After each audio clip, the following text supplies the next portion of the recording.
안녕하세요, 여러분들. 이번 주는 13주 차입니다. 이제 마지막 장인 12장 생태학에 대해서 할 건데요.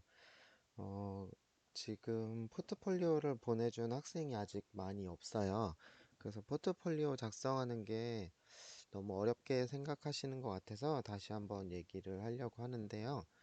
어, 본인들이 이제 그 학교 졸업 이후에 취직하고 싶은 곳들이 있을 거 아니에요. 그리고 장래 자기가 하고 싶은 직업, 직종에 관해서 미리 생각해 보는 시간이라고 생각하면 되고요. 이력서를 쓴다고 생각해도 돼요. 그래서 자신이 원하는 직장에 이 포트폴리오를 낼 수 있도록 자기가 어떤 전공을 할 거고 어떤 일을 했으면 좋겠다. 이걸 미리 조사하는 시간이 되었으면 좋겠어서 포트폴리오를 작성해서 제출해 봤으면 하는 거거든요. 그렇게 생각하시면 되고 발표 시간은 5분에서 10분 내외이면 될 것 같아서 길지 않아도 돼요. 본인이 어떤 거를 하고 싶은지를 생각할 수 있는 시간이 됐으면 좋겠습니다. 그럼 PPT 자료랑 발표 영상을 찍어서 보내주시면 돼요. 자, 12장 생태학입니다. 소단어는 이렇게 19개로 되어 있고요. 자, 첫 번째, 생태학은 우리의 삶과 사회에 영향을 미친다. 생태학은 생물이 어떻게 서로 작용하며 또 어떻게 그들의 환경과 상호작용하는지를 연구하는 과학의 한 분야입니다. 인간의 삶은 생태계가 제공하는 자원과 서비스에 의존을 하고 있고요. 생태학의 연구법에는 관찰 연구가 있고 통제된 실험 방법이 있습니다. 관찰 연구는 연구자가 자연을 훼손하지 않는 방식으로 그것을 이해하거나 생태학적 가설을 검사하고자 할 때 사용을 하고 있고요. 통제된 실험은 자연계에 대한 관찰로 가설의 형성이나 실험을 고안하게 만드는 의문이 생길 경우 통제된 조건 하에서 야외 실험이나 실험실 연구가 행해지는 실험을 얘기합니다. 생태의 관찰 연구법입니다. 하천 내에서 발견되는 무척추 동물을 목록함으로써 하천의 수질을 조사 중인 학생들 사진이 나오고 있습니다. 생태의 가설 기반 통제 실험법인데요. 학생들이 야외에서 자라는 식물에 대한 살충제 효과에 대한 가설을 검사하기 위해서 방연구를 사용하는 중이라고 나와 있습니다.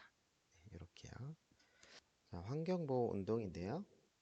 환경주의랑 생태학은 다른 개념이라고 생각하면 됩니다. 생태학은 환경론과는 다른 것이지만 우리 환경에 대한 이해를 제공해 줄 수 있으며 이것은 환경 문제를 푸는데 필요한 첫 단추가 될 수 있습니다. 이 사진은 환경보호 운동 지지자들이 기후 변화에 대한 대책을 촉구하고 있는 사진입니다. 자, 생태 물품과 서비스.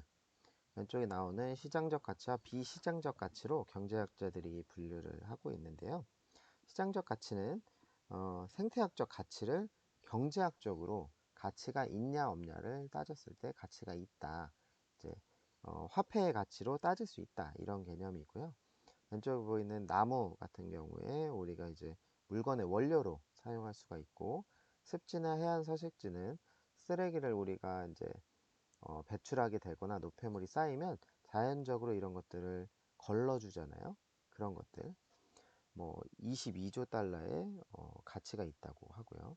자연경관은 침식을 제어하는데 도움을 준다. 이것도 뭐 추정 가치가 16조 정도 된다고 하고 자연에 우리가 휴식을 취하는 것 이런 것들도 20조 이상의 시장적 가치가 있다고 경제학자들이 말하고 있습니다. 비시장적 가치는 화폐적 가치로 정량하기 좀 어려운 것들이 있잖아요. 그런 것들 오른쪽 사진에 보는 것처럼 이런 자연에 사는 동물들 그리고 과학적 탐구의 중요한 영역이 된다. 자연계가 그리고 뭐 문화 그리고 생태계 교육과 학습에서 주는 이런 것들 이거는 이제 화폐의 가치로 따지기가 좀 어렵죠. 그래서 비시장적 가치를 또 가지고 있다.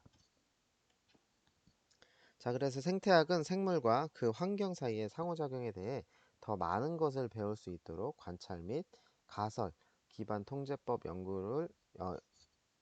연구법을 이용하는 학문이다. 생태계는 사회를 이롭게 하는 여러 물품과 서비스를 제공한다. 자, 두 번째, 생태학은 환경 내에서의 생물을 연구하는 학문이다. 자, 생태학은 생물과 그 환경 사이의 상호작용을 연구하고 있는데요. 피부박 생물학이라고 말을 하는데요. 생태학은 일반적으로 생물체 밖에서 환경으로 향하는 생물학적 조직화 수준의 관심을 가진다는 뜻 때문에 피부박 생물학이다. 뭐 이런 식으로 얘기를 합니다. 생태학 연구의 여러 수준을 보면요. 생물학, 생물 개체 생태학, 그리고 개체군 생태학, 군집 생태학, 생태계 생태학, 생물권 생태학 이렇게 이제 나누고 있습니다. 자, 생태학의 연구 범위를 보면 여기 보면 생물 개체 생태학, 그리고 집단 개체군 생태학, 그리고 군집 생태학, 그리고 생태계 생태학, 그리고 생물권 생태학 이렇게 나누고 있습니다. 자, 생물과 생태계의 상호작용, 에너지의 흐름에 대해서 볼게요. 생태계의 역학 기초가 된다. 에너지의 흐름과 양분의 순환이다. 자, 에너지의 흐름은 태양의 햇빛 에너지에 의해서 가동이 일단 되고요. 그리고 생산자, 뭐 식물들이 되겠죠. 식물에 의해 포획되어서 화학 에너지로 전환이 된다. 그리고 소비자에 의해서 사용이 된다. 이 과정에서 모든 생물은 생태계에 열로 에너지를 방출하고 있다. 그림에서도 나오지만 태양에 의해서 에너지가 들어오고 식물들이 이것들을 광합성을 통해서 생산을 하고요. 그리고 소나 동물들이 이것들을 이용하게 되는 거죠.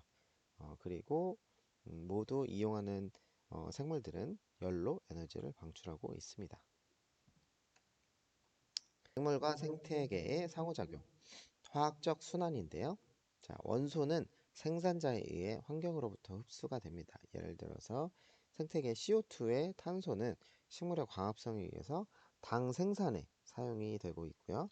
식물을 먹을 때, 동물들이 먹을 때 화학 원소들은 소비자로 이제 전달이 되고 당이 생산자와 소비자의 세포 내에 분해돼서 세포에 에너지를 공급하게 됩니다. 이 과정에서 CO2가 다시 대기 중으로 방출하게 되는 것이죠. 자, 그림에도 나오지만 CO2가 이렇게 이용이 되고 식물에 의해서 이용이 되고 이것을 먹는 소비자에 의해서 다시 CO2로 방출이 되게 됩니다. 자, 생태학은 개별 생물에서 전 생물권까지의 다양한 수준에서 연구될 수 있다. 모든 생물은 에너지가 흐르고 화학적 양분이 순환되는 생태계의 한 부분이다. 자, 세 번째, 생태계는 다양한 무생물적 요인을 포함한다. 생태계, 한 지역 내에서 발견되는 생물과 그 생물에 영향을 미치는 무생물적 인자도 포함을 하고 있다. 자, 생물적 요인에는 생물 요소들이 있고요. 그리고 무생물적 요인에는 생물 요소들에 영향을 미치는 물리화학적 요소들, 뭐 에너지나 바람, 물, 불, 양분, 온도 이런 것들이 있겠습니다. 자, 에너지에 대해서 볼게요. 육지의 햇빛, 사용 가능한 태양광의 양은 종종 특정 영역이 얼마나 많은 생물을 부양할 수 있는지 결정하는 중요한 요인이 되고 한다. 예를 들어서 키 큰 나무에 의해 그늘은 키 작은 식물에서 햇빛에 대한 경쟁을 심화시킨다. 자, 그리고 수중의 햇빛은 빛은 수심 깊까지 도달할 수 없으므로 대부분의 광합성은 수표면 근처에서 이루어지는데 광합성 갈조류 같은 어, 것들은 빛이 있는 곳에 번성하며 얕은 바다에서 여러 생물을 위한 먹이가 되고 있습니다. 자, 그리고 열 수공 드물게 생태계는 완전 어두울 수도 있으며 그 에너지를 태양이 아닌 곳에서 얻을 수 있는데 깊은 해저 바닥 틈에서 화산기체가 스며 나오곤 한답니다. 그게 이제 열수공이라고 불리는 틈 근처에서 특이한 원핵 생물이 에너지원으로 이런 화학물질을 이용할 수가 있다. 이런 원핵 생물은 특수 생태계에서 잘 확립되어 있어서 먹이 사슬의 기초가 된다고 합니다.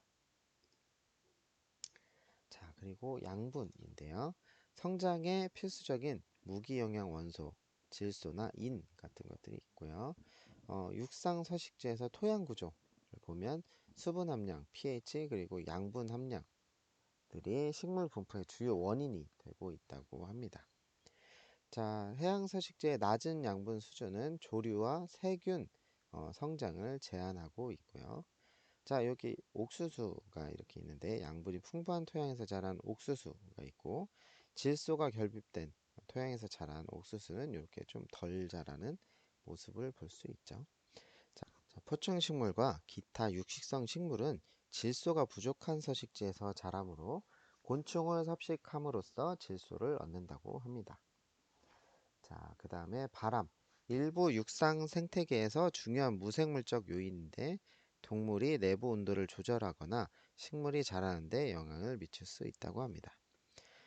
산사나무의 사진인데 산사나무에 휘날리는 모습에서 보이는 것처럼 강하고 지속적인 바람은 식물의 모양을 변형시킬 정도로 이렇게 이제 영향을 줍니다. 바람은 또한 증발을 통해 물을 없애며 꽃가루를 날림으로써 수분에도 영향을 미칩니다. 자, 그 다음에 온도인데요. 생물의 분포에 영향을 미친 중요한 무생물적 요인입니다. 32도에서 110도 화씨인데 110도 사이에 주로 분포를 하고 있고 많은 육상 생물들은 호흡이나 땀을 통해서 체온을 조절하고 있습니다. 자, 우리 인간의 모습이죠. 이제 추우니까 옷을 이렇게 껴입었는데 이제 추운 날에 이제 단열을 하기 위해서 두꺼운 옷을 입은 거고 자, 여기 보이는 이제 새는 추운 날 근육의 피부의 근육을 수축시켜서 깃털을 세움으로써 부풀어 오른 모습을 보인다. 이런 반응은 공기층을 만들어 보다 따뜻하게 하는 데 도움을 준다고 합니다. 자, 그리고 여기는 도마뱀, 갈라파고스 바다 이구아나인데요. 몸을 따뜻하게 하기 위해서 환경에 열에, 바닥에 이렇게 붙어 있죠. 열에 의존하고 있는 모습입니다. 자, 그 다음에 물인데요. 모든 생물체의 가장 필수적인 요소 중에 하나이죠. 모든 생물은 체내 수분 함량을 조절하는 진화적 적응을 보인다. 육상생물은 건조를 막기 위해 다양한 적응을 보이고요. 선인장 같은 거죠. 물을 가두어서 왁스 표피층을 가진다고 합니다. 그래서 물을 자주 주지 않아도 오래 살 수 있죠. 그리고 수생생물, 세포 내 수분 균형 유지 기구를 가지고 있다. 이제 체표면을 통해서 이제 물이 들어오면 수분 균형을 맞추기 위해서 물고기의 신장에 다량의 오줌을 배출한다고 합니다. 자, 담수 물고기는 대량의 묽은 오줌을 배출함으로써 주변 환경에서 체내로 들어오는 물의 균형을 맞춘다고 하네요. 자, 그 다음에 불이죠. 대추원이나 소나무숲 주기적으로 발생하는 화재가 주요 무생물적 요인이 됩니다. 식물의 적응으로 씨앗이 불에 그슬려진 다음에야 이제 발화가 된다고 합니다. 옐로스톤 국립에서 발생한 화재인데 소나 대나무 숲을 태워서 다 없앴다고 하네요. 화재 이후에 옐로스톤 국립공원에는 새로운 식물들이 이렇게 다시 자라고 있습니다. 네 번째 개체구는 연령 구조, 생존도, 밀도, 분포도가 다양하다. 개체구는 같은 시기에 한 영역에 존재하는 동일종의 생물들을 얘기하고요. 서로 교배할 수 있는 개체들로 구성된 생식 집단이다. 한 개체구는 구성원이 같은 자원을 놓고 경쟁하며 동일한 환경 요인에 의해 영향을 받는다. 개체군 생태학은 오랜 기간에 걸친 개체군의 변화를 연구할 수 있고요. 개체군 생태학의 연구 주제는 개체군의 크기, 밀도, 그리고 성장에 영향을 미치는 요인들, 뭐 이런 것들을 연구할 수 있습니다. 개체군의 밀도와 분포인데요. 개체군 밀도는 단위 면적당 혹은 서식지 부피당 한 생물의 구성원 수, 그리고 분포 양상은 한 서식지 내의 개체군의 공간 점유 방식이 어떻게 되냐, 집중형 분포가 있고요. 그리고 균일 분포가 있고 무작위 분포가 있습니다. 집중형 분포는 가장 흔히 보이는 분포 형태인데 요 그림에서 보는 것처럼 작은 그룹에 몰려서 발견이 되고 그룹들 사이에 공간이 존재합니다. 이것은 자연 분포가 균일하지 않거나 포식의 위험을 감소시키기 위한 행동입니다. 물고기 떼 같은 경우 이제 모여서 이렇게 다니죠. 그런 것들이 어, 예가 될 수 있고요. 캘리포니아 모하비 사막의 관목 덤불이 나타나는 집중형 성장 양식을 보여주고 있습니다. 두 번째 균일 분포인데요. 균일 분포는 같은 자원에 대한 개체들 사이의 경쟁에 따른 것인데 예를 들면 어떤 식물은 근처 식물의 생장을 방해하는 화학 물질을 분비하게 되는데 일부 동물은 영역 행동을 나타납니다. 그래서 공간을 뛰어넘으면 각 개체는 그 안에서 필요한 자원에 접근을 할 수가 있고 여기 보이는 북방 가마우지들이 이런 식으로 이제 분포를 하고 있습니다. 균일하게 분포를 하고 있습니다. 그리고 무작위 분포인데요. 드물게 개체군 내의 개체들이 일정한 양식 없이 흩어져서 있을 수 있는데 야생화 씨앗들이 바람에 흩날릴 때 그 식물은 무작위 분포를 나타낼 수 있다고 합니다. 연령 구조, 서로 다른 연령 그룹의 개체수를 비교해서 표현합니다. 네, 사회적 조건에 따른 중요한 통찰을 얻을 수 있고요. 왼쪽에 보면 미국의 2015년 자료이고 오른쪽에는 에티오피아 2015년 자료인데요. 미국에서는 출생률은 낮지만 생존율은 높다. 이것이 그래프 모양에 반영돼서 나타난 것이고 평균 연령은 38세로 나오고 있습니다. 그리고 아프리카의 에티오피아에서는 연령 구조 아랫부분이 더 많은데 이것은 어, 높은 출생률과 낮은 생존율을 반영하고 있고요. 어린이 비율이 더 높고 에티오피아인이 절반이 17세 이하여서 미국인의 비율인 5분의 1과 대조되고 있습니다. 자, 생존 곡선인데요. 각 나이에서 살아있는 개체들의 분류를 표현하는 겁니다. 생존도, 특정 집단의 개별 구성원들이 특정 나이에서 살 확률을 나타내는 것이고 생존 곡선으로 표현이 됩니다. 시간에 따른 개체군의 변화를 이해할 수가 있는데요. 자, 연령에 따른 사람인데요. 대형동물은 소수의 새끼를 낳는 경향이 있으나 대부분 늦은 나이까지 생존하며 그 나이까지 산 후에는 비교적 빨리 죽는다. 그리고 이런 동물들 일부 종들 새나 도마뱀, 설치류 같은 그들의 생애 전반에 걸쳐 일관된 생존들을 보이는데요. 개체들이 특정 나이에 죽을 확률은 거의 동일하게 나타납니다. 그리고 많은 생물들, 물고기나 양치식물, 곤충 등은 많은 수의 자손을 낳으며 그들 중 소수만이 성체까지 살아남고 어린 시기에 살아남은 것은 대체로 수명을 채우는 경우가 많다. 자, 그래서 개체군을 밀도, 분포 양상, 연령 구조, 그리고 생존 곡선 등에 대해 살펴봄으로써 생체학자들은 시간에 따른 개체군의 변화가 어떻게 일어나는지에 대한 통찰을 얻을 수가 있다. 자, 다섯 번째는 생장 모형으로 개체군 크기의 변화를 예측할 수가 있다고 하는데요. 개체군 크기는 시간에 따라 변화하고요. 개체군 생태학자들은 실제 세계의 개체군 변화를 예측하고 설명하는 데 사용할 수 있는 이상적인 모형을 개발해 왔다. 첫 번째는 지수적 생장 모형인데요. 이전 세대의 몇 배수로 새로운 세대가 생겨나는 것이고 무제한의 자원과 거의 비어있다시피 한 환경이 필요하게 되겠습니다. 예를 들면 재난 후에 빈 서식지나 새로운 지역에 점유를 했을 때 이런 패턴으로 나타나고요.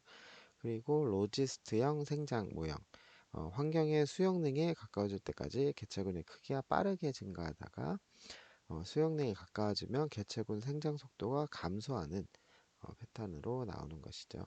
생장내에 도달하면 개체군 크기는 변화되지 않습니다. 자, 지수적 생장 모형을 보면은 환경에 제약이 없다면 한 마리의 세균은 36시간 내에 전 지구를 덮기에 충분한 수까지 증식을 할 수가 있다. 이제 처음에는 느리게 증가하다가 지수적 생장 모형인 제2형 생장 곡선을 나타내게 되는데 자원이 고갈되지 않는 난 전제하에서 생장률이 엄청나게 이제 증가를 하게 되죠. 자, 자, 그리고 로지스트형 생장 모형을 보면은 수영량에 따라서 이제 어, 제한이 되는 건데 제한 요인은 크기를 제약하는 환경적 억제 인자 그리고 수영능은 제한 요인이 존재하는 어떤 환경에서 생존할 수 있는 최대 개체군 크기가 이렇게 결정이 되는데요. 자, 만약에 이제 처음에 개체 크기가 작을 때 생장률이 이제 작다가 이제 어느 이상 곡선이 되면 이제 여기서 먼저 보면 S자 형태의 개체군 곡선을 만들면서 엄청나게 증가하죠. 근데 증가하다가 이제 수용량이 다다르면 생장률이 이제 감소하기 시작하고 수용량에 도달했다. 그러면 생장률은 0이 되는 거죠. 유지하는 게 되는 거죠. 그래서 크기가 일정하게 유지가 된다. 자, 제한 요인으로는 밀도 의존성 제한 요인. 개체군이 밀도에 의존하는 방식으로 크기를 감소시키거나 증가시키는 요인이 있다.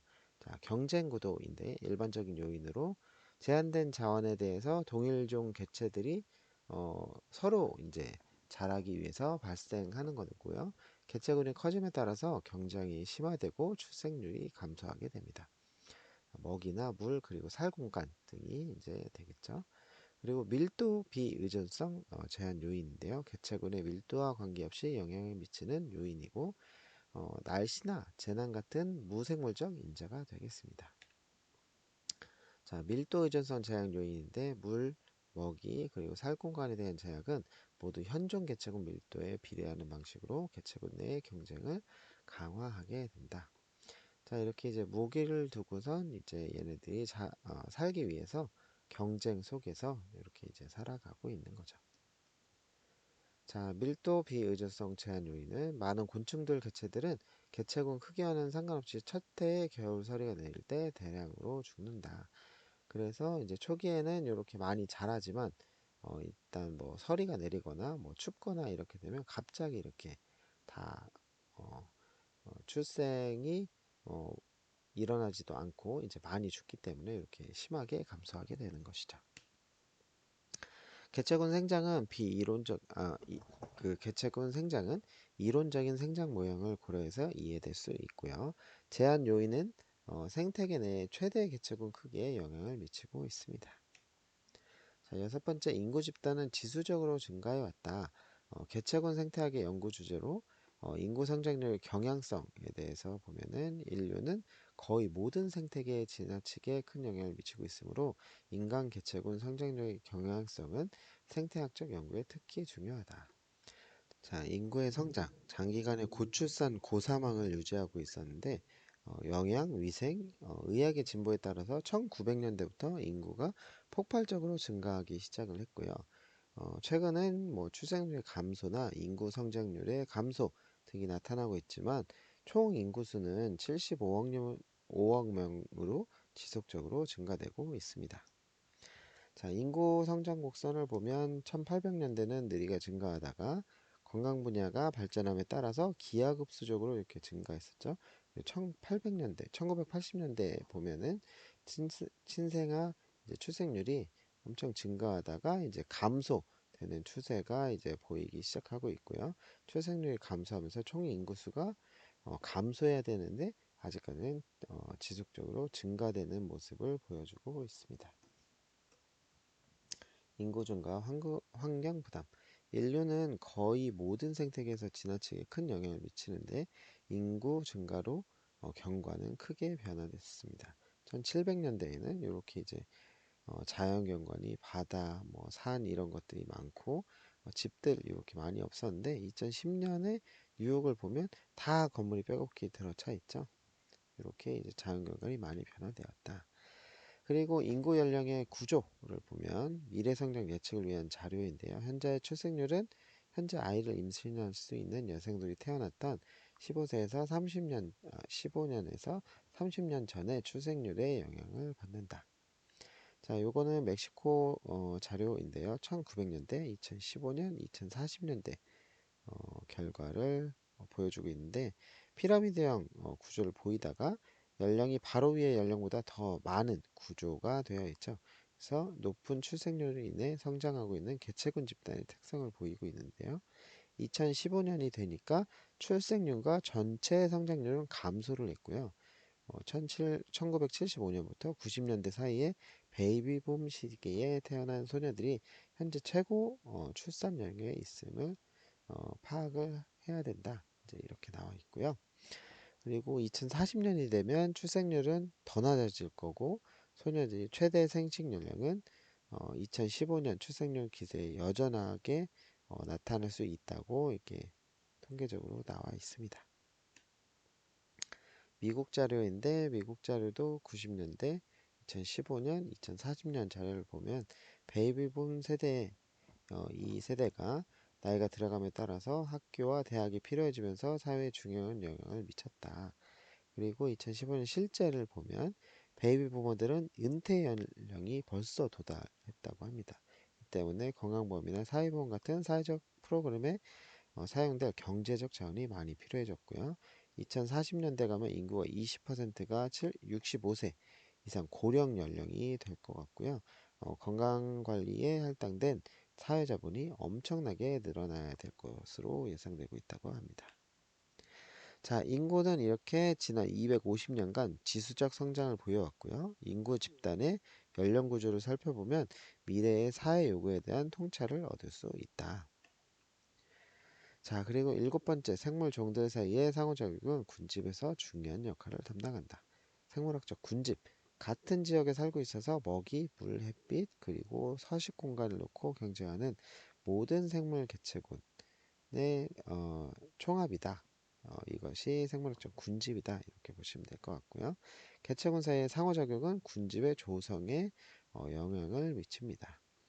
네, 종간의 상호작용, 군집 생태학자들의 연구 주제는 곧 종들 사이의 관계이다. 이렇게 나타나 있고요.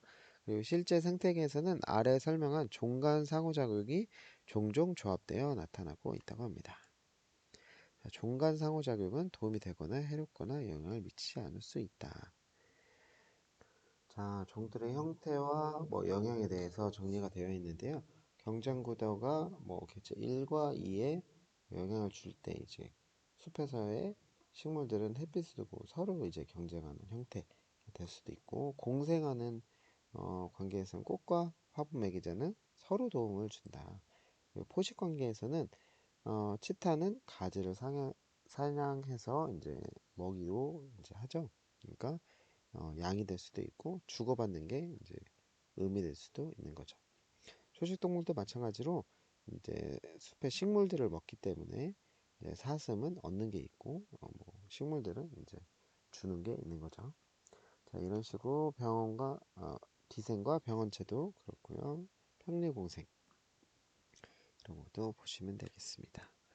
자, 경쟁인데요. 두 생물종의 요구 자원이 겹치면 그들은 이 자원의 공급을 제한하고 경쟁하게 되는데요. 종간 경쟁은 한 종의 생식적 성공이 다른 종의 생존 기회를 손상시킬 수 있고요. 경쟁 베타의 원리를 보면 두 생물종이 요구하는 자원이 너무 비슷하면 그들은 공존을 할 수가 없다.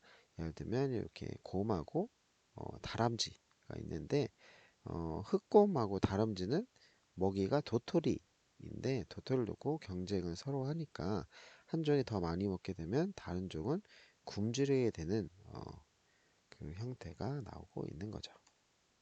자, 상리공생은 두 개체군이 모두 이익을 보는 종간작용의 형태다.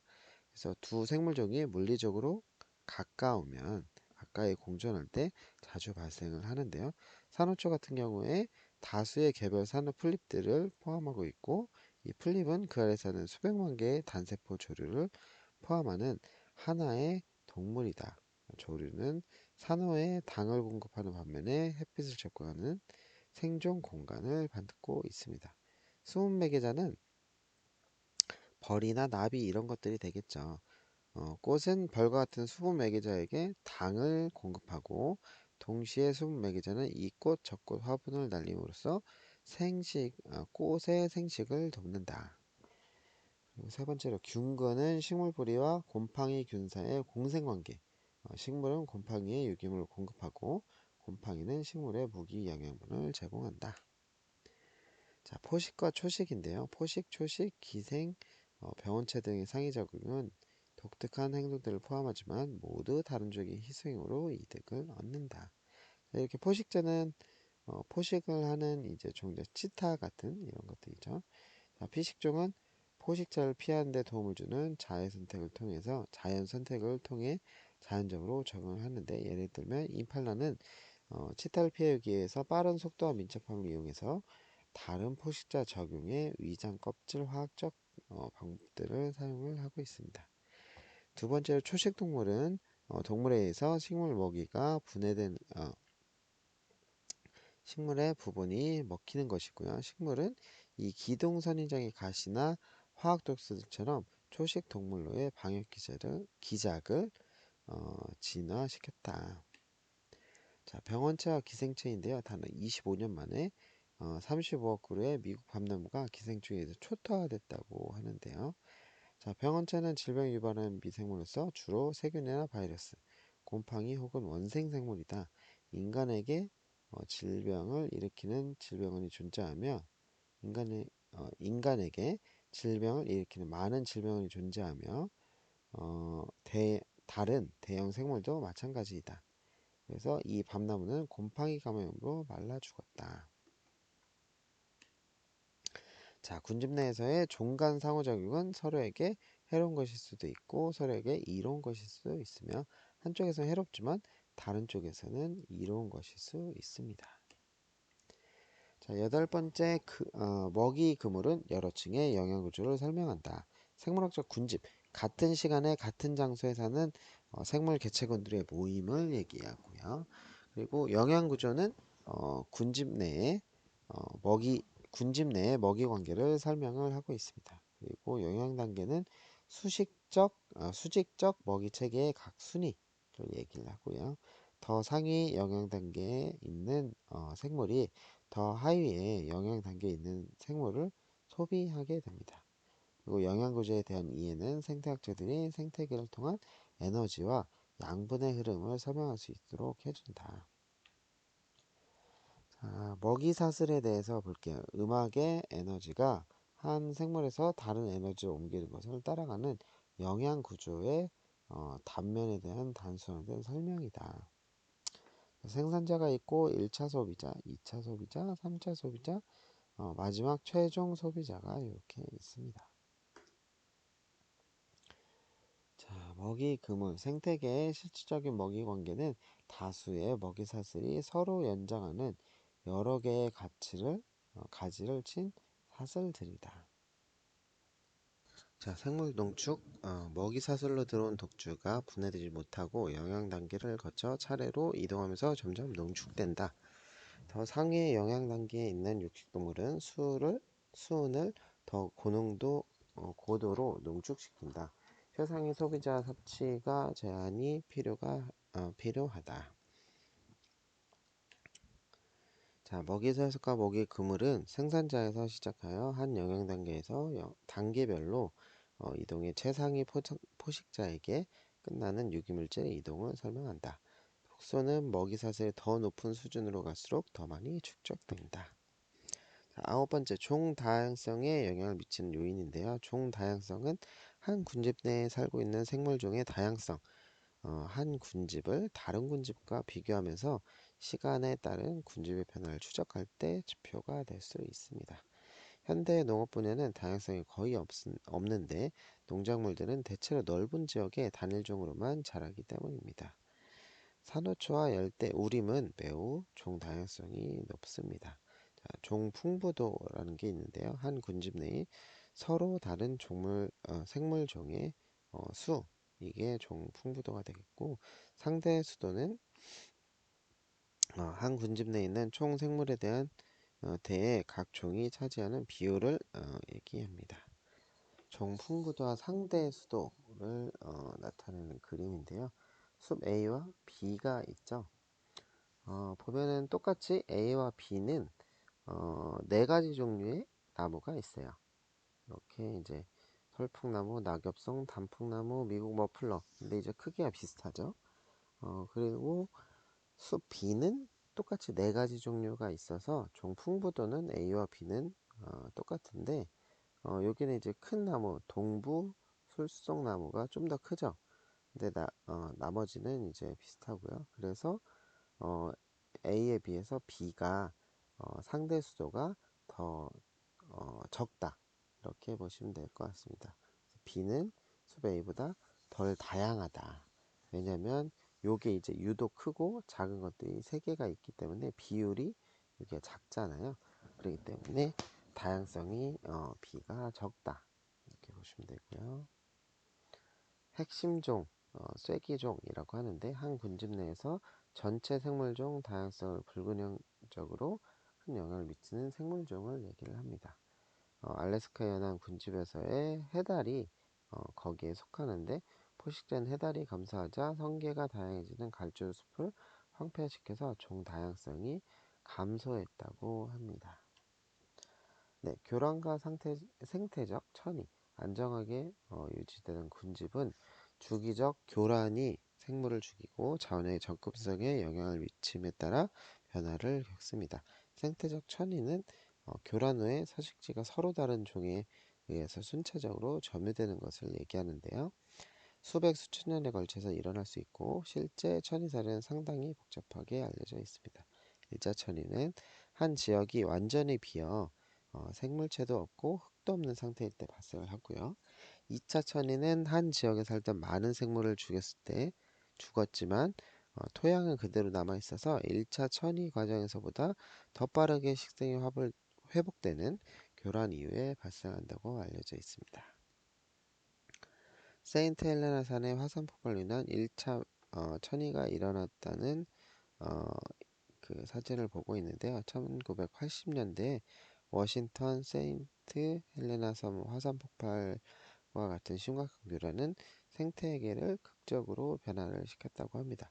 1차 천이는 어, 생명체도 없고 흙도 없는 상태일 때 발생을 하고요. 최초의 다세포 생물은 종종 광합성 지류, 이끼로서 이후에 작은 식물들이 차차 생겨납니다. 2019년도에 암석이 분해되고 초기 개척자들이 죽어서 태호양의 축적됨에 따라 바람에 실려 날려온 씨앗에 의해서 초본 광목 그리고 나무들이 한 지역에 다시 생겨나기 시작했죠. 그리고 2011년에 보면 다시 군집의 우점 생태 형태 식물들에 의해서 점유가 되고 생산자들이 풍부해지면서 소비자들로 다시 나타나게 됩니다. 자, 2차 천이 사례인데요. 빅토리아 화재 후 삼림의 회복. 자, 이제 화재가 발생해서 이제 다 나무들이 탔죠. 그래서 6주 만에 식생이 다 사라지기 시작했는데 삼림 화재 후에 1년 만에 다시 다 이렇게 생장이 나타나서 회복된 모습을 볼 수 있습니다. 자, 군집의 다양성은 그것이 포함되고 있는 생물종의 수와 그 생물종이 얼마나 빈번한지로 평가가 될 수 있습니다. 교란 이후에는 여러 군집이 순차적으로 지역을 점유하게 될 것입니다. 자, 열 번째 침입종은 생태계를 파괴할 수 있다. 침입종은 이웃의 서식지를 점유하고 빠르게 퍼짐으로써 환경 파괴를 일으키는 비토착종을 침입종이라고 하고요. 생물학적 군집이 빠른 변화를 겪을 수 있습니다. 어떤 생물종이 포식자나 경쟁자가 없는 새로운 서식지에 도입되면 그 침입 개체군이 매우 빠르게 증식하여 토착군을 대체할 수 있습니다. 침입종은 상당히 파괴적일 수 있어서 지역 개체군의 전멸을 초래하기도 하고요. 생태학자들은 미국 내 수백 종을 포함하여 전 세계적으로 수천 종의 침입자들을 보고해 왔습니다. 식물, 포유류, 새, 물고기, 연체동물, 그리고 심지어 곤충 등 모든 종류가 침입종이 될 수 있습니다. 자, 버마 왕뱀이 있는데요. 플로리다에 방생된 뱀이고 원래 살았던 아시아의 서식지에 유사한 따뜻하고 습한 에버글레이스 기후에서 번성을 했다고 하는데요. 현재 수만 마리 버마 왕뱀이 플로리다에 살고 있는 것으로 추정되고 있고 지역 피식자가 아니라 뿐만 아니라 다른 포식자까지 멸종시키고 있다고 합니다. 그리고 솔베간팽이라고 하는 물고기인데요. 인도양과 남태평양이 원산인 솔베간팽은 애호가들의 수족관에서 카브리에로 방출된 이후에 빠르게 확산이 되었다고 합니다. 개걸스럽고 다른 물고기를 잡아먹는데 어, 물퉁돔 같이 경제적으로 중요한 어종의 새끼까지 먹어치운다고 합니다. 예쁘긴 하지만 독가시를 가지고 있어서 열대 산호초 생태계에 상당한 위험을 초래하고 있다고 합니다. 그리고 말조개가 있는데요. 유럽의 원산지로 알려져 있고 대양의 횡단 화물선의 평행수를 통해서 1988년에 미국의 그레이트 호수에 도입이 되었는데요. 말조개가 빠르게 번식해서 이후 발전소와 수처리 시설에 연간 2억 5천만 달러의 피해를 발생시키고 있다고 합니다. 자, 그리고 토끼가 있고요.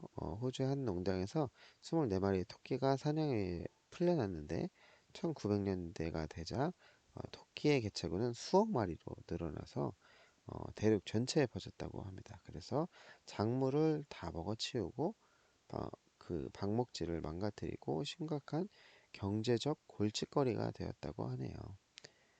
그리고 칡이 있는데 일본과 중국에서 자생하는 넝쿨 식물로 어, 1876년 필라델피아에서 있었던 센테니얼 전람회 때 도입이 되었다고 합니다. 근데 이게 급속히 퍼져서 토착동 종들을 뒤엎고 햇빛을 가려가지고 어, 흔히 이제 이 외래종이 원래 토착종들을 이제 덮어버리고 자라고 있다고 합니다. 생물학적 방제, 진입종의 성공 원인은 포식자나 초식동물 혹은 병원체가 없기 때문이고요. 천적을 의도적으로 도입하여 제어하려는 전략을 도출하면 생물학적 방제가 되겠습니다. 생물학적 방제는 곤충이나 잡초같이 작물을 공격하는 지침입성, 비침입성 종을 다루는데 활용하는 것이 가능합니다. 화학적 약품보다는 생태계에 덜 해롭다고는 해도 특정 서식지에 미치는 생물학적 방제의 효과를 예측하기는 어렵습니다. 시도가 행해지기 앞서서 충분한 연구가 필수적으로 이루어져야 되겠습니다. 사례 1번인데요. 중국 무침 말벌인데 유럽의 조명축 나방에 애벌레를 조절하기 위해서 도입되었다고 합니다. 두 번째 사례인데 몽구스인데요. 아시아의 쥐, 그 서구 세계의 여러 섬에서의 침입종으로 알려져 있고 하와이와 카브리에에서 심각한 작물 피해를 유발해서 쥐 사냥꾼인 인도 몽구스를 도입해서 작물과 토착종을 사냥하게 하게 했다고 합니다.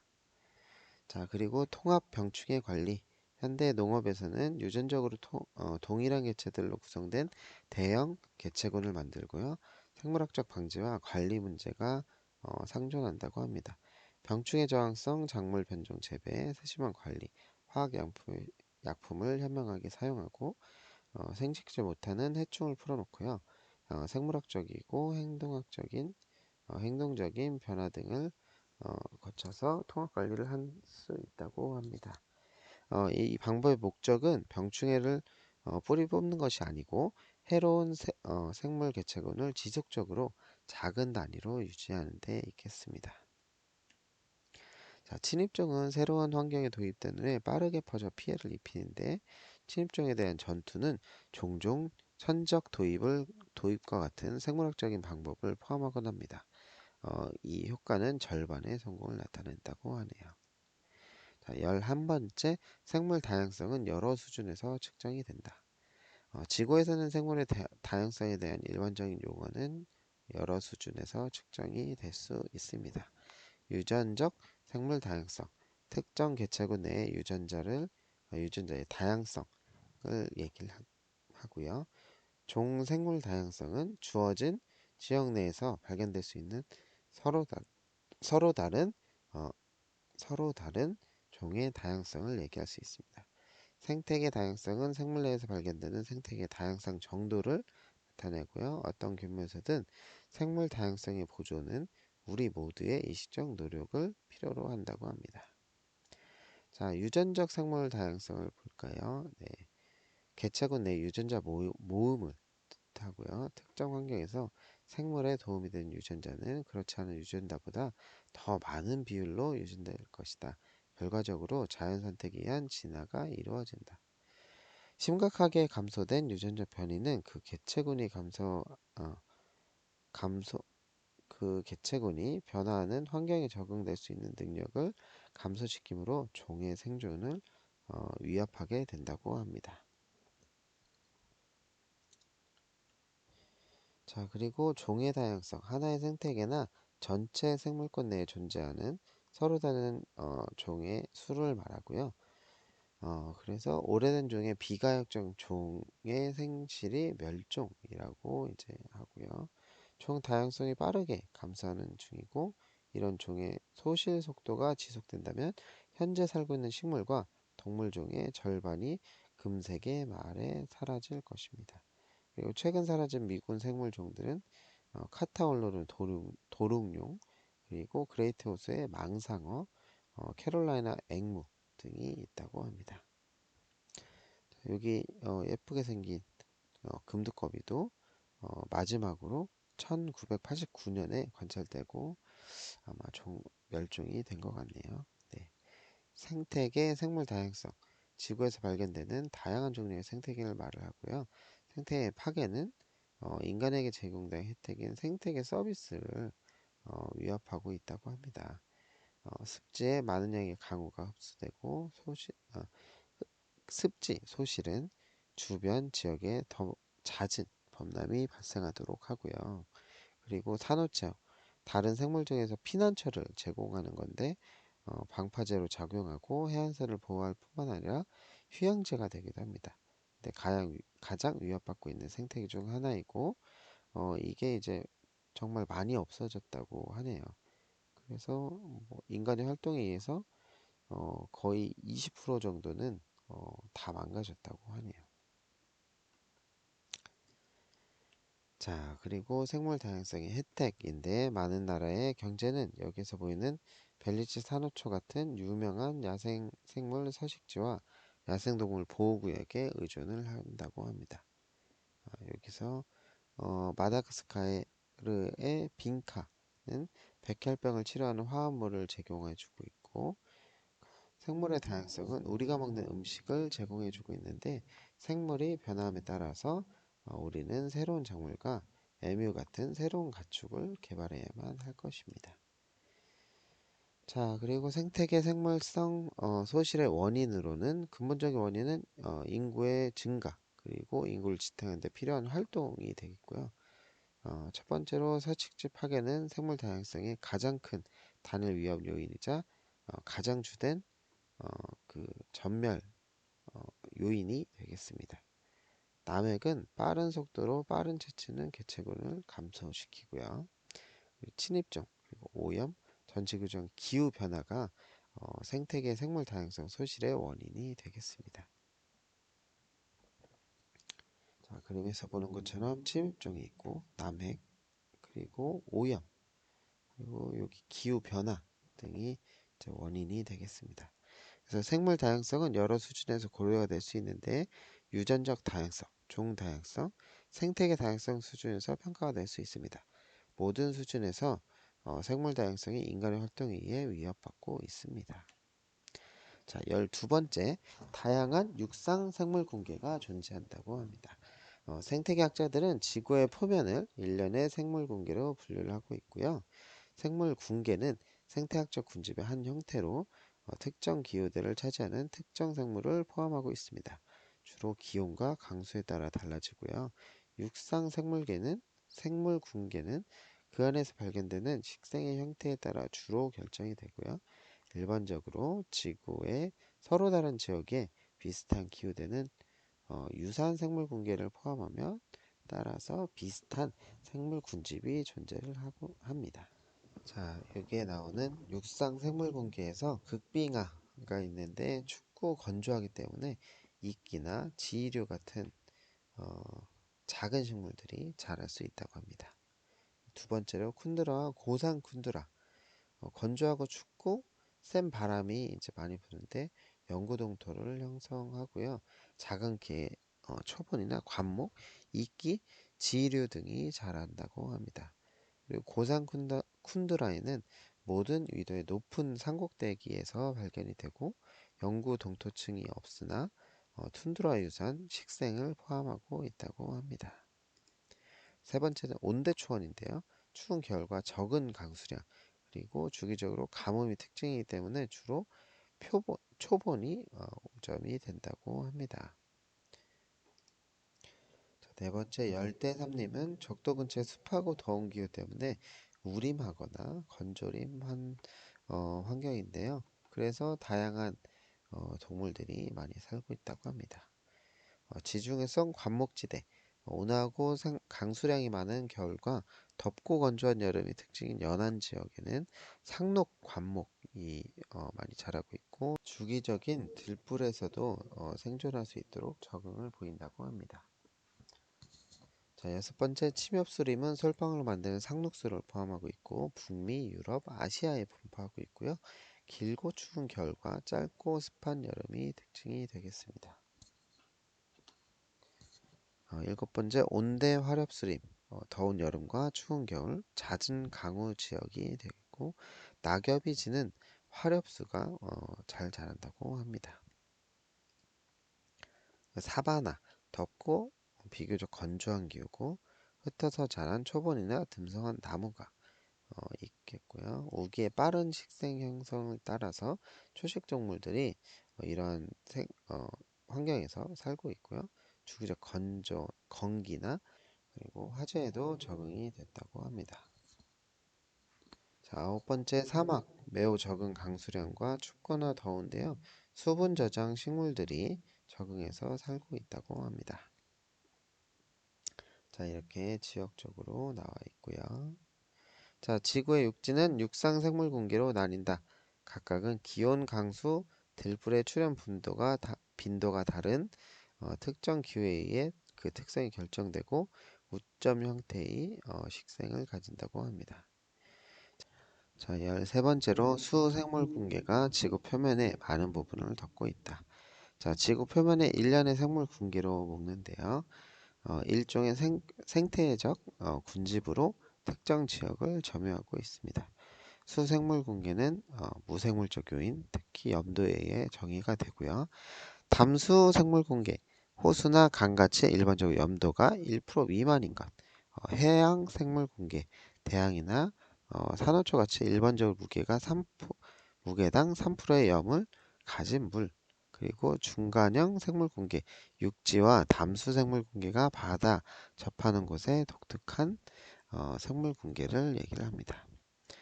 첫 번째로 담수 생물 공개는 지구 표면의 1%를 덮고 있는 지구 수분의 0.01%만 포함하지만 지구 생물종의 약 6%가 서식하고 있다고 합니다. 인간의 마실물과 관계수 그리고 현대문의 여러 가지 편의성에 의해서 담수 생물 공개에 의존을 하고 있습니다. 호수와 연못, 정체성 담수 구역이고 수심의 깊이나 연안에서 거리에 따라 생물 군집이 달라진다고 합니다. 그리고 강과 시내, 물이 흐르는 수역이고 발원지 근처는 양분이 적고 온도가 낮다고 합니다.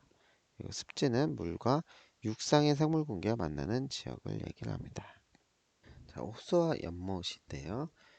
수심의 깊이와 연안에서 거리에 따라 널리 분포하고 있고 식물성 플랑크톤 때문에 이제 식물성 플랑크톤이 많이 이제 성장을 하게 되면 호수나 연못에 이제 영향을 미친다고 합니다. 두 번째 강과 시내인데요. 강과 시내는 보통 이제 춥고 영양 성분이 이제 적은 것으로 알려져 있고 하류에선 종종 따뜻하고 양분도 축적되어서 다양한 생물 군집이 나타나고 있다고 합니다.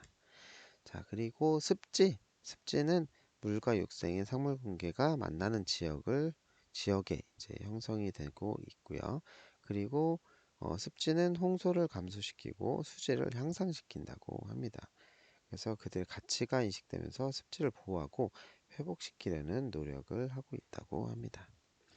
자, 그리고 두 번째로 중간형 생물 공개인데요. 조간대라고 나오는데 육지와 담수 생물 공개가 바다를 만난 곳에서는 독특한 중간형 생물 공기가 형성이 되는데 조간대는 바다와 육지가 만나는 곳입니다. 그리고 모래가 많을 수도 있고 바위가 많은 서식지일 수도 있습니다. 그래서 조개나 따개비, 불가사리, 홍합 같은 고착성 생물들이 살고 있고 주기적으로 파다거치며 태양에 노출되는 등 독특한 조건을 가지고 있습니다. 강어귀, 강하구인데요. 담수인 강과 염수인 해양 사이에 전이 생물 분계가 여기에 이제 포함이 되고 있고요. 양분이 풍부한 퇴적물 때문에 강하구는 매우 산성이 높으며 다양한 생물 군집이 살고 있습니다. 해양 생물 군계인데요. 여러 가지 독특한 영역으로 이제 구성이 되고 산호초, 대륙붕, 원양대, 그리고 저생대, 투광대, 무광대, 심해 이렇게 이제 다양한 영역들로 여러 가지 영역들로 나눠져 있다고 합니다. 해양 생물 분계 중에 산호초인데요. 산호초는 따뜻한 열대의 대륙붕이 투광대에 나타나고요. 단단한 골격을 가진 산호동물이 새들을 거듭하면서 암초를 만든다고 합니다. 그래서 산호초는 서식지와 양식을 제공함으로써 다양한 동물들이 이것을 이용하면서 살아가고 있습니다. 자, 대륙붕 해양에 지각판이 얕게 잠겨 있는 지역을 얘기를 합니다. 투광 원양대는 빛이 투과하여 광합성을 가동시킬 수 있는 물을 얘기하고요. 보통 200m 정도를 얘기를 하고 있습니다. 그리고 다양한 먹이사슬들이 존재를 하는데 식물성 플랑크톤이나 1차, 2차, 3차 소비자들이 살아가면서 이 영역대에서 이용을 하고 있다고 합니다. 무광대와 저생대, 어, 바다의 저생대는 바다의 바닥을 얘기하고 분해자가 위로부터 가라앉힌 사체 등을 분해한다고 합니다. 무광대는 광합성을 가동할 빛이 도달하지 못하는 곳 얘기하는데요. 혹동아기 같은 동물들이 살고 있습니다. 자, 그리고 해양식물 군계에서 심해는 1.5km 이상 더 내려가는 해수면에서 1.5km 이상 더 내려가서 지각판이 만나는 곳에 열수공이 존재를 하는데요. 이곳에서는 끓는 물과 뜨거운 기체들이 지구 내부로부터 뿜어져 나오고 있습니다. 일부의 원핵생물은 이런 화학물질로부터 직접 에너지를 추출하기 때문에 독특한 먹이사슬 기초를 제공하고 있다고 합니다. 자, 이렇게 다양한 해양 생물 분계가 그림으로 다시 나와 있습니다. 자, 수생물 분계에는 담수 생물 분계 그리고 해양 생물 분계를 포함하고 있습니다. 조간대는 바다와 육지가 만나는 곳에 있으며 강어귀는 담수와 염수가 만나는 곳에 위치하고 있습니다. 자, 14번째 에너지는 영양 단계에 따라서 이동하면서 소실이 됩니다. 생태계는 생물과 무생물적 요소를 가지고 있고요. 가장 중요한 무생물적 요인은 에너지가 되겠습니다. 모든 생물은 생명의 과정을 유지하기 위해서 지속적인 에너지 공급에 의존을 하고 있고요. 에너지는 대부분 햇빛의 형태로 생태계 내로 돌아온다고 합니다. 그리고 생태계 내에서 에너지는 다양한 서식자에 의해서 변환되고 사용되고 다시 재사용됩니다. 마지막으로 에너지는 열의 형태로 생태계를 떠나고 있습니다. 에너지 흐름은 생태학에서 몇 가지 중요한 결과를 가져오는데요. 에너지의 흐름, 생물종을 영양 단계로 분류를 하면요. 1차 생산자, 1차 소비자, 2차 소비자, 그리고 분해자 이렇게 나눌 수 있겠습니다. 자, 1차 생산량, 생물량은 한 생태계 내에서 존재하는 생물 물질의 총량을 얘기하고요. 생명을 부양할 수 있는 생태계 수용량의 측정값으로 사용될 수가 있겠습니다. 1차 생산량은 특정 기간 동안 주어진 생태계 내에서 태양 에너지가 생물량으로 전환된 비율을 측정한 것이고요. 심해는 가장 낮은 생물량 생산량을 가지지만 매우 광대하고 지구의 총 생산량의 어떤 생태계보다 더 많이 기여한다고 합니다. 자, 이렇게 1차 생산량을 나타낼 수 있도록 색깔로 표시를 하고 있습니다. 육상에서는 1차 생산성이 온도와 강수에 따라 증가하므로 열대지방의 생산량은 높고 툰드라 지역은 낮다고 합니다. 바다에서는 햇빛과 양분이 풍부한 곳에서 증가하므로 대부분 대륙 근처에서 높다고 합니다. 생태 피라미드, 화학 에너지가 한 영양 단계에서 다음으로 이동할 때 그 대부분은 열로 소실이 된다. 한 지역에 쏟아지는 태양 에너지의 약 1%만이 식물에 의해서 화학 에너지로 전환이 되고요. 한 생태계 내에서 초식동물은 광합성으로 생산된 식물 물질을 먹음으로써 그 에너지의 약 10%만 얻게 됩니다. 누적된 에너지 소실로 영양구조의 각 수준이 하위층보다 더 적은 수의 생물만을 부양할 수가 있겠습니다. 생태 피라미드. 자, 200만 칼로리의 햇빛이 생태계로 들어오면 1차 생산자가 2만 칼로리의 1차 생산을 하게 되고요. 그리고 1차 소비자가 2만 칼로리를 하루에 10명을 부양할 수 있게 됩니다. 200칼로리가 햇빛이 들어오면 똑같이 1차 생산자가 2만 칼로리를 만들어내고 2차 소비자 소가 이제 만약에 칼로리를 소비하게 된다면 2000칼로리 소고기를 생산하기 위해서 10마리의 소가 2만 칼로리를 소비하고요. 이거를 2차 소비자인 사람이 2000칼로리의 소고기를 하루에 한 사람이 부양할 수 있게 됩니다. 자, 햇빛의 형태로 에너지가 생태계로 들어오며 1차 생산자에 의한 그 광합성에 의해 화학 에너지로 전환이 되고요. 이외에 다양한 영양 단계를 소비자를 통해 이 에너지가 흐르게 됩니다. 각 단계에서는 전이 때마다 대부분의 에너지가 열로 소실되게 됩니다. 자, 15번째 화학 원소는 생물권을 순환한다. 생명은 지속적인 화학 원소의 재순환을 의존하게 되고요. 생물 물질 내의 모든 원소는 환경으로 돌아갑니다. 생물 요소는 무생물적 요소 사이의 교환을 살펴봄으로써 탄소나 질소 같은 특정 화학 원소의 생태계 내 흐름을 추적할 수 있습니다. 생지구 화학적 순환. 오랜 기간에 걸쳐서 생태계 내에 어떤 원소가 생물적 요소와 무생물적 요소 사이를 통해 생태계를 관통하는 전체적인 흐름을 나타냅니다. 이런 순환은 지역적으로 발생할 수 있고 전 지구적으로 일어날 수도 있습니다. 자, 화학 순환. 자, 이렇게 이제 생물학적 요소는 생산자가 이제 생산을 하게 되면 1차 소비자가 이거를 이용하게 되고요. 그리고 분해자가 또 쓰레기나 생물 사체들, 유기물을 분해하면서 어, 이용할 수 있고 이렇게 방출된 단순한 화합물은 무생물적 저장고의 일부가 됩니다. 그리고 무생물적 저장고는 생태계에서 화학물질이 축적되는 무생물적 요소고 예를 들어 탄소나 CO2 같은 대기에 축적되어 있는 산물이 되겠고 이런 것들이 생산자들이 또 이용을 할 수 있게 되고요. 그리고 지질학적 과정은 무생물적 저장고에 기인하는데 부식을 통해서 무기질이 바위에서 흙으로 이동하는 경로를 나타냅니다. 자, 탄소의 순환입니다. 요 붉은 쪽은 인간이 활동하는 것인데 화석연료를 사용하거나 나무를 sap림을 벌채해서 이렇게 이용하는 것. 그리고 여기는 이제 토양과 석회암에 이제 화석연료를 연소하는 것인데 태양에서 생산자가 광합성을 통해서 이렇게 소비자에 의해서 또 이용하는 것이 되겠고요. 그리고 이렇게 이제 해수에서도 탄소를 이용할 수 있는데 이렇게 이제 생산자들이 태양에 의해서 광합성을 이용하고 소비자들이 이용함에 따라서 탄소를 이렇게 순환하게 되는 겁니다. 질소의 순환입니다. 질소는 단백질과 핵산의 성분이고 모든 살아있는 세포의 필수 영양 요소이기 때문에 중요한데요. 대기에 있는 질소 같은 경우에 토양의 세균에 의해서 이제 고정이 되면 미생물이나 세균에 의해서 생물들에 의해서 이렇게 이제 유기물질이 또 만들어지고 이렇게 순환하게 됩니다. 근데 이 또한 질소의 순환도 사람에 의해서 영향을 크게 받을 수 있다는 것입니다.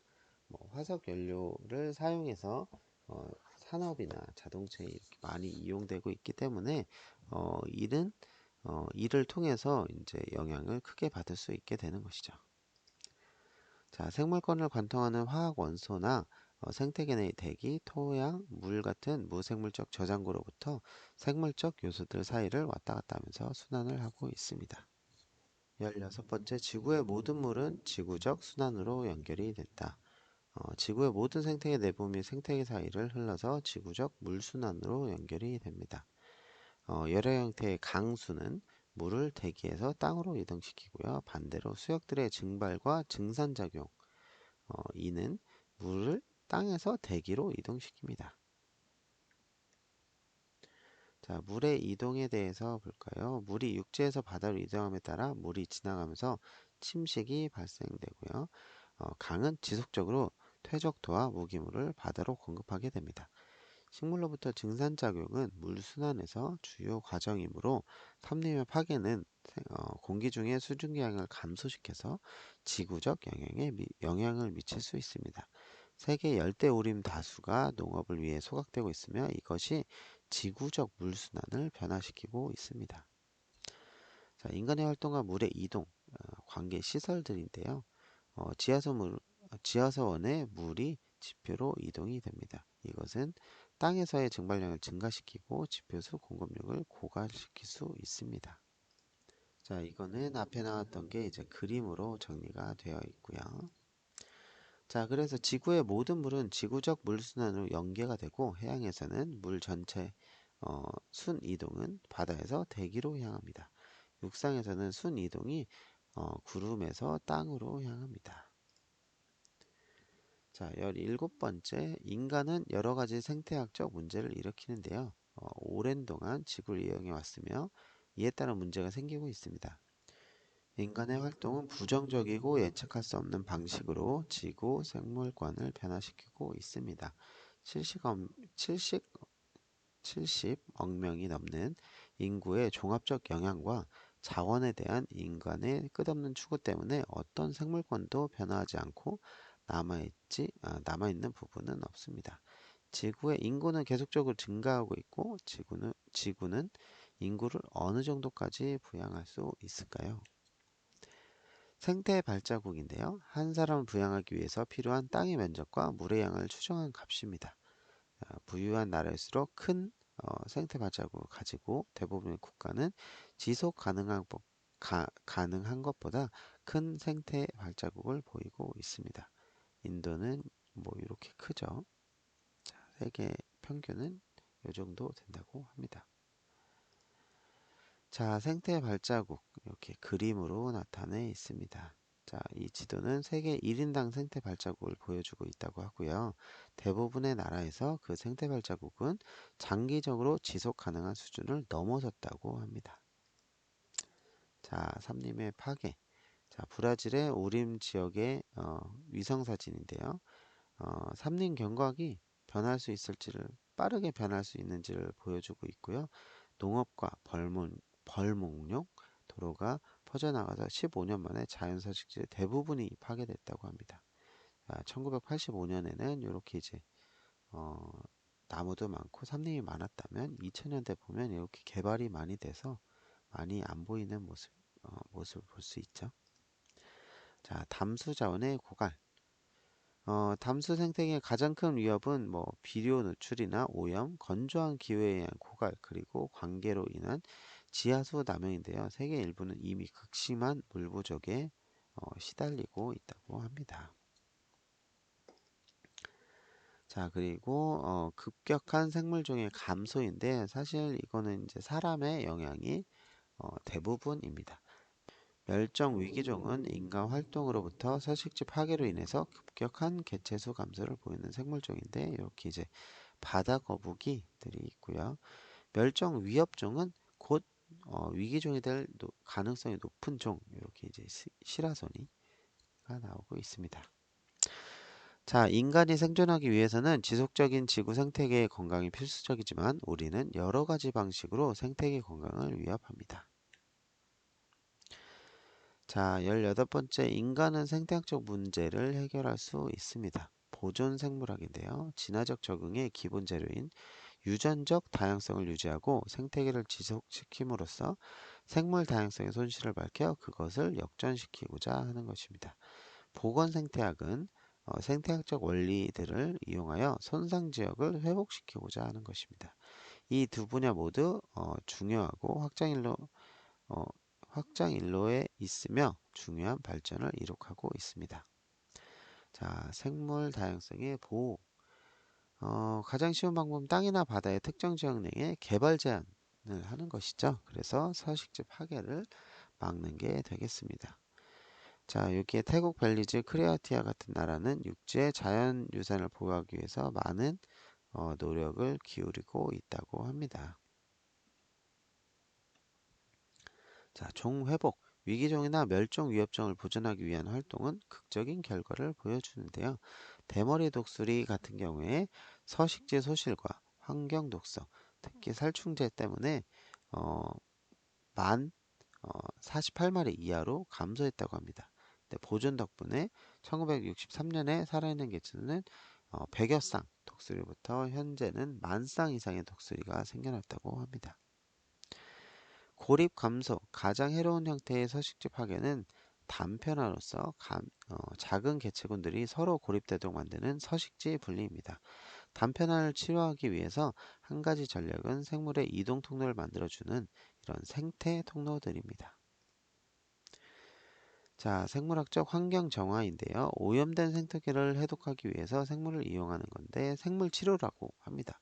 자연적으로 토양의 독소를 축적시키는 식물은 자연재해나 인간에 의해서 유발된 사고에 의해서 황폐화된 지역을 청소하는 데 사용할 수 있겠습니다.